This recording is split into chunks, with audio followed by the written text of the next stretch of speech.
What's good, y'all? Shagan Makai. Welcome back to my channel. Make sure you leave a like, comment, and subscribe. And if you're new, make sure you subscribe. We're trying to hit 1,000 subscribers, and every subscriber helps. Over here on this channel, we make daily NBA content. So if you enjoy the NBA as much as I do, please subscribe. And about 87% of y'all are not subscribed right now. So if you're not subscribed right now and you like what you see, make sure you hit the subscribe button and turn on post notifications. And make sure you like the video if you like the video. Let's try to get this video to like 30 likes to, help out with the YouTube algorithm and all that, nonsense. And today we're going to be talking about the Utah Jazz and just how seriously I take them as a contender in the NBA. So the Utah Jazz currently have the best, I think they still do have the best record in the NBA right now. And they've just been really surprising to start the season. Like, before this season in the summer, if you were going to tell me that the Utah Jazz are, going to be the #1 seed in the Western Conference, I would have told you were lying.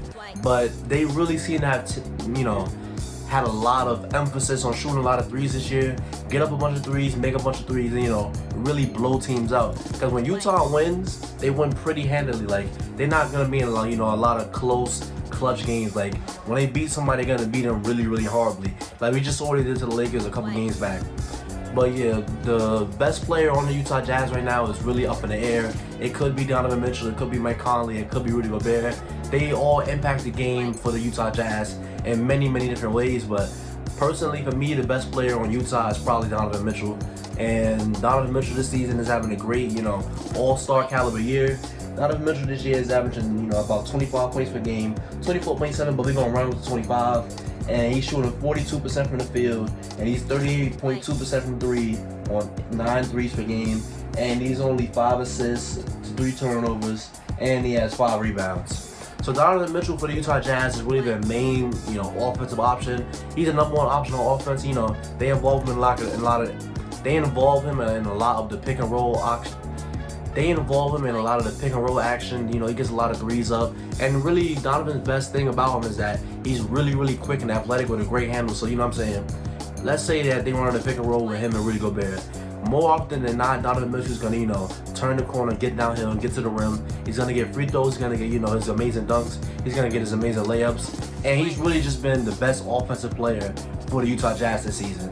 And, the negative thing about Donovan Mitchell is that, sometimes he cannot be so efficient. Like last night, he had 33 points on 34 shots. That's about 35% shooting from the field, and that's horrible for your star offensive guy. And 42% from the field is not really exciting for your main offensive option. So if Donovan Mitchell was a little more efficient, I'd be more in love with him. But currently, right now, he's a fine #1 offensive option because this Utah Jazz team has so much offensive help around it. And let's go to the second most important guy on this team, Rudy Gobert.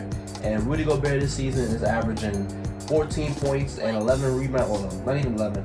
14 points and 13 rebounds, so 64% from the field. He obviously doesn't shoot threes.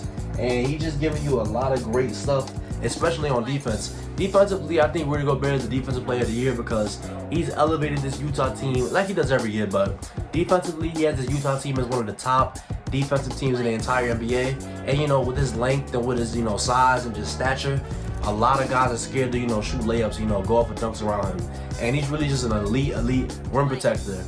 But the negative thing about Rudy Gobert is that when it comes to these pick and roll coverages, when it comes to switching and going out to the perimeter, he gets cooked every single time. Like, you don't want him going out there to guard Steph Curry or Kawhi Leonard or Paul George. Like, you don't want him even above the free throw line at all.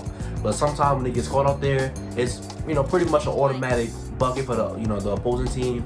And really one-on-one defense, because we just watched what happened to him last night.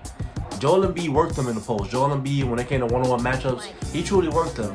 And I want to give him some credit because Joel Embiid is the MVP. He is an elite guy on offense, but when it comes to these elite guys, these are the guys, these are the caliber of guys you're gonna have to stop in the playoffs. Like when they eventually go against, when they potentially go against Jokic and the Nuggets in the playoffs, I don't think Rudy Gobert is enough to stop Nikola Jokic. I don't think he can stop him one-on-one.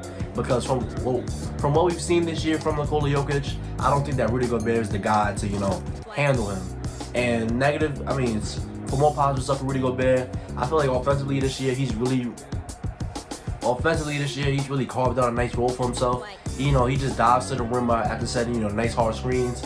And, he flashes with his hands up every time. He catches the ball, gets easy dunks. And really, all his points are off of, pick and roll passes and really just put back dunk attempts, put back layup attempts. It's like he's not really gonna create anything for himself, but that's not what he's there for. He's there for defense and rebounds, and to get an occasional lob or two. And the third best player on this team is Mike Conley, obviously. And Mike Conley this season is having a way better year than he did last year. This season he's averaging 16 points on 44% shooting, and he's 42% from three on about 7 threes per game. And he's averaging 6 assists, only 2 turnovers, and about 3 rebounds per game. And now Mike Conley this year, he's also giving you elite defense, so he's really impactful for them. And Mike Conley is pretty much the best playmaker on this team. He really does a lot of playmaking stuff, and he finds a lot of these open threes that the Jazz are getting, and he can really find his own shot. He's mastered the floater out of the pick and roll, and the floater game is really a big part of his offensive, weaponry. And he can shoot the three pretty well. I just say, 42%. That's pretty dangerous from three. But his issue is that offensively, he's not the guy that you want to go to, in late games. He's not really a focal point on offense. You know what I'm saying? Like, he can't be like a top #1 offensive guy on a team. But that's really not what he's there for. That's why Donovan Mitchell is there. So I think Mike Conley is in the perfect role finally. And he's playing like how he should have been playing last year, but now he's playing like that this year. And he's really just doing a lot to help this Utah Jazz team be as competitive as they are. And now a guy I really want to talk about is Jordan Clarkson, because he's really just been amazing off the bench. He's obviously the 6th man of the year. But Jordan Clarkson is averaging 18 points per game on 45% shooting, 37% from three on 8 threes per game, and 4 assists and 3 rebounds. But Jordan Clarkson's confidence is, gotta be top 2 in the NBA, because there isn't a shot this man won't take. He can do things, off the catch. He can do things off the dribble, and he's really just a very good, dangerous offensive option for the Utah Jazz off the bench. Because, like I just said, there isn't a shot he can't make. He's a really good 3-point shooter. But what I think truly unlocks him is that he can do stuff off of the dribble. Like, you can involve him in the pick and roll. You can get him his ISOs. You can, catch him off a pin down screen. Like, he's really valuable offensively. And he's the runaway 6th man of the year, in my opinion. But he can't guard a stick. He can't guard a parked car. So that's, part of the negative that comes with Jordan Clarkson. But offensively, he's great. Defensively, he's not so great. And Bojan Bogdanovic, he's a pretty good player. 16 points per game on 43% shooting. And he's 40% from three on about 7 threes per game, and 2 assists and 4 rebounds. And Bojan Bogdanovic is a really good off-ball player, because after watching the film earlier, I'm seeing like he does a lot of cutting, does a lot of relocating around the 3-point line to make it easier for Utah's ball handlers to find them for open threes and open looks. And that's very valuable for when you have a Mike Conley and Donovan Mitchell, like, to make sure you're in the right spot, to make sure they can pass it to you, effectively. That's very important. And he's really just a 3-point sniper. I really like how he shoots the 3, and that's very valuable for the Utah Jazz team. And next is Joe Ingles. Joe Ingles is averaging 11.5 points on 52% shooting and 46% from 3, and he's averaging 4.4 assists and 3.3 rebounds. And Joe Ingles is a good defender as well. Joe Ingles can also shoot the 3. But Joe Ingles can actually, play make a little bit. He can do a lot, some stuff off the dribble. And I feel like he's a pretty smart passer. Like, he makes, good, obvious passes. Like, he's not going to miss, a real obvious thing. But the best thing about him is his 3-point shooting. And, he can really just light the team up. Sometimes he goes for like 20-22. But he's really just good, efficient shooting, in the perimeter. And last but not least, I want to mention Royce O'Neal, who I think is a really good defender for this team. He's averaging 7.6 points per game on 44% shooting, 41% from 3 on 4.2 threes a game, and he's averaging 7 rebounds and 2.6 assists. So he's a good rebounder, he's a good defender, he can knock down the 3. He's really just a good, 3-and-D type of player. Every team in the modern NBA needs a player like that.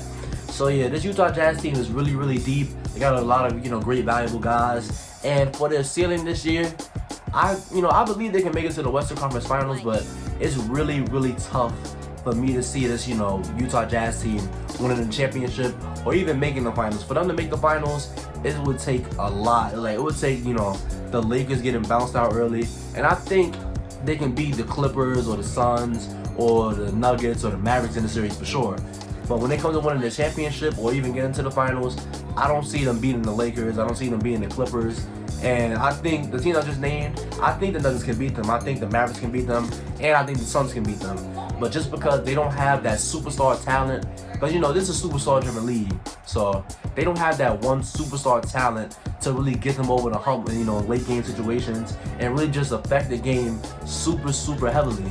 And you know that defense, like I said earlier, Rudy Gobert is probably gonna get attacked a lot off the pick and roll drop coverage in the playoffs, and I think that's really gonna hurt this Utah team come playoff time. But they're a great team, and I do think they can make it to the Western Conference Finals. But other than that, I don't really see much else for this team. But yeah, if you stayed to the end of this video, thank you. Don't forget to like, comment, and subscribe, and I'll see you on the next one.